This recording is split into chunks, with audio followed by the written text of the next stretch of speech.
Hi everyone, this is my review of A Seat at the Table, The Life and Times of Shirley Chisholm by Dr. Glenn L. Starks and Dr. F. Eric Brooks. A pioneer in American politics, Shirley Chisholm not only served as the first black female congresswoman from 1969 until 1983, in 1972 she was also the first black female to launch a presidential campaign. Her platform included universal health care, exiting the Vietnam War, and combating special interest groups. The campaign ended up fizzling due to underfunding, numerous assassination attempts, and behind-the-scenes shenanigans from within the Democratic Party. Chisholm herself cited discrimination over her sex as being even more problematic than the color of her skin. Coming from a background in education before entering politics, she was a far-left progressive her whole career, but mixed it up with fellow Democrats, including the recently passed President Carter, just as often as the Republicans. Her character comes off as remarkably consistent, strong-willed, and anti-establishment. Besides many significant legislative accomplishments, later in life she even played a role in ending South African apartheid. This book was quite informative and well-written. The only complaint is that the author seemed a bit too friendly towards her, not offering much criticism besides her low congressional attendance during her presidential campaign.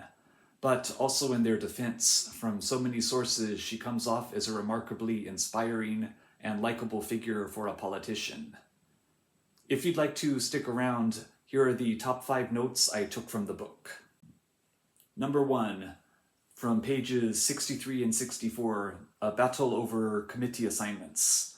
A junior congresswoman representing Brooklyn, Chisholm was originally assigned to the House Agricultural Committee and Subcommittee on Rural Development and Forestry.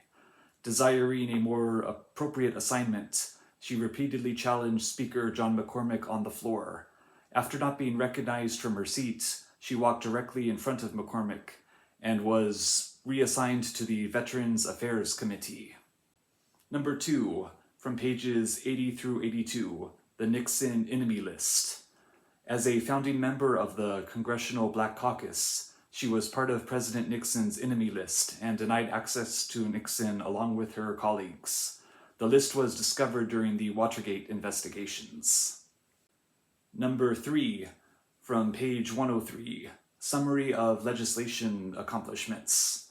Served on the Education and Labor Committee from 1971 until 77. Helped create the Special Supplement Nutrition Program for women, infants, and children. Expanded food stamps, fought for minimum wage increases, education funding, daycare funding, and school lunches, and more. Number 4, from pages 156 through 157, the Presidential Primary Smear Campaign.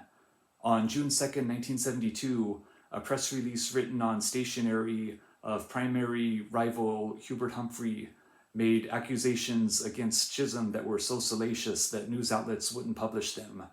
During the 1973 Watergate investigations, it was revealed that Nixon's staff broke into Humphrey's office and stole the stationery.